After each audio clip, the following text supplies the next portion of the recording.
이거를 수면제처럼 생각하거나 또 먹으면은 바로 잠드는 성분이라고 기대를 하는 분들도 많죠. 밤에 각성이 꺼지지 않고 그래서 감정이 회복이 되지가 않고 그러니까 계속 피곤한 상태로 하루 종일 버티는 분들이 많죠. 그래서 이게 정말 필요한 상황인가를 먼저 보는 게 중요하다고 저는 생각을 하고요.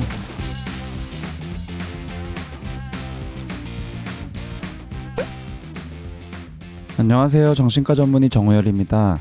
유튜브를 하면서 정말 많은 분들이 멘탈 관리를 어떻게 하는 거냐라는 질문을 해주시는데요. 또 진료실에서 어떻게 이 마음 관리를 잘 해야 되냐는 질문도 많이 받고요. 유튜브를 쭉 보신 분들은 아시겠지만 저는 늘 멘탈 관리의 가장 중요한 요소를 크게 3가지로 말씀을 드렸습니다. 잘 먹고, 잘 자고, 운동하는 거죠. 굉장히 기본적인 얘기지만 실제로 멘탈을 관리하는데 굉장히 중요한 3가지죠. 근데 문제가 좀 있습니다. 먹는 거랑 운동하는 거는 어느 정도 노력을 해서 이룰 수 있는 영역인데요. 힘들어도 의식적으로 선택할 수 있는 영역인 거죠. 오늘은 좀 규칙적으로 먹어보자. 오늘은 조금이라도 걸어보자. 이렇게 방향을 좀 잡을 수 있습니다.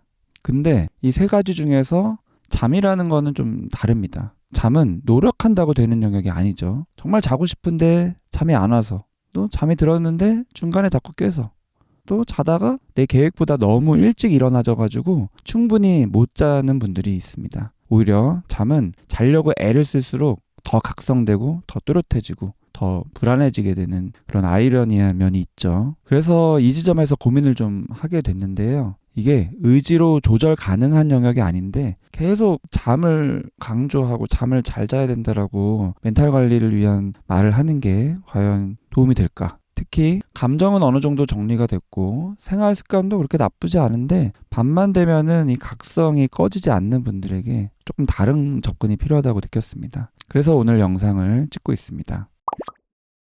멜라토닌은 많이들 아시는데 여전히 많이 오해를 받고 있습니다. 이거를 수면제처럼 생각하거나 또 먹으면은 바로 잠드는 성분이라고 기대를 하는 분들도 많죠. 근데 제가 최근 영상에서 몇 번 말씀드린 것처럼 멜라토닌은 잠을 그냥 억지로 재우는 물질이 아닙니다. 멜라토닌은 어떻게 보면은 뇌에게 신호를 주는 건데요. 이제 위험하지 않다. 각성 모드를 이제 좀 끝내도 된다. 이런 신호죠. 근데 이 신호는 타이밍이 굉장히 중요하다고 또 강조를 드렸습니다. 밤에 각성이 꺼지지 않고 그래서 감정이 회복이 되지가 않고 그러니까 계속 피곤한 상태로 하루 종일 버티는 분들이 많죠. 근데 이분들 중에서 많은 분들은 멜라토닌이 부족해서가 아니라 리듬, 멜라토닌이 올라와야 할 시간에 올라오지가 않고 계속 뒤로 밀리고 있는 게 중요한 어려움입니다. 그래서 이분들이 잠이 올 때까지 계속 양을 늘리다 보니까 고용량을 먹게 되거나 매일 먹어야 할 것처럼 느끼는 분들도 많죠. 저는 멜라토닌을 쉽게 권하지는 않는 편인데요. 왜냐면은 멜라토닌은 많이 먹을수록 좋은 성분이 아니니까요. 특히 식물성 멜라토닌 중에서 해외 직구 제품이나 고용량 제품들 중에는 실제 함량은 표시와 다르거나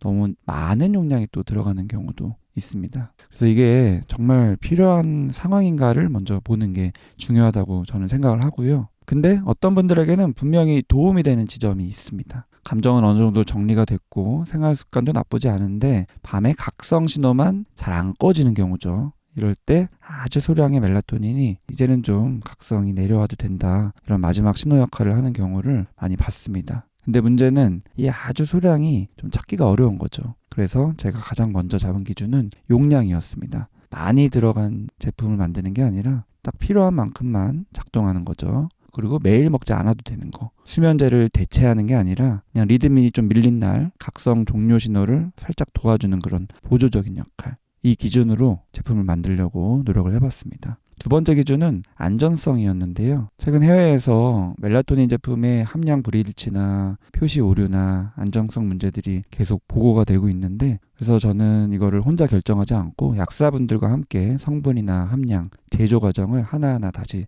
점검을 했습니다. 이 제품은 잠을 재워주는 제품이 아니고요. 불면을 치료하는 약도 아니고요. 감정을 대신 해결해주지도 않죠. 역할이 딱 하나인데 각성 종료 신호가 좀 늦어진 날에 뇌가 좀 각성이 내려올 수 있게 문을 좀 열어주는 그런 역할. 그래서 생활 리듬이나 감정 정리나 낮에 긴장 관리 없이 그냥 딱 이것만으로 해결되길 기대하신다면은 당연히 권하지 않습니다. 오히려 이런 분들에게는 안 맞을 수 있습니다. 낮에 졸림이 너무 심하거나 수면 시간이 극단적으로 부족하거나 우울 증상이 굉장히 심하거나 불면의 원인이 어떤 통증이나 이런 문제인 경우죠. 하지만 또 이런 분들에게는 분명히 도움이 될 수 있습니다. 밤에만 각성이 잘 안 꺼지고 감정은 어느 정도 정리가 됐는데 잠들기 직전까지 머리가 자꾸 깨어있는 느낌. 그리고 매일이 아니고 딱 필요한 날에만 도움을 원하시는 분들. 요즘에 시중에 식물성 멜라토닌이 굉장히 많죠. 그래서 고를 때 고민이 되실 텐데요. 얼마나 이게 들어있느냐가 아니라 왜 이 용량인가를 좀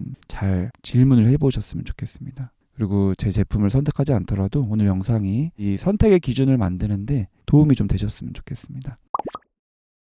마무리를 좀 할 텐데요. 밤에 각성이 일어나서 잠이 안 오는 거는 의지 문제가 아닙니다. 그리고 그 해결 방법은 딱 하나의 방법으로 오는 것도 아닙니다. 감정이나 리듬, 생활, 그리고 필요하면 아주 조심스러운 약간의 보조 신호가 필요한 거죠. 이런 균형을 지키는 게 제가 이 제품을 만들면서 끝까지 놓지 않았던 기준입니다. 오늘은 제가 만든 멜라토닌 제품에 대해서 말씀을 드리는 영상을 만들어 봤는데요. 관심이 있으신 분은 이 영상 하단에 링크를 참고해 주시면 좋을 것 같습니다. 시청해 주셔서 감사합니다.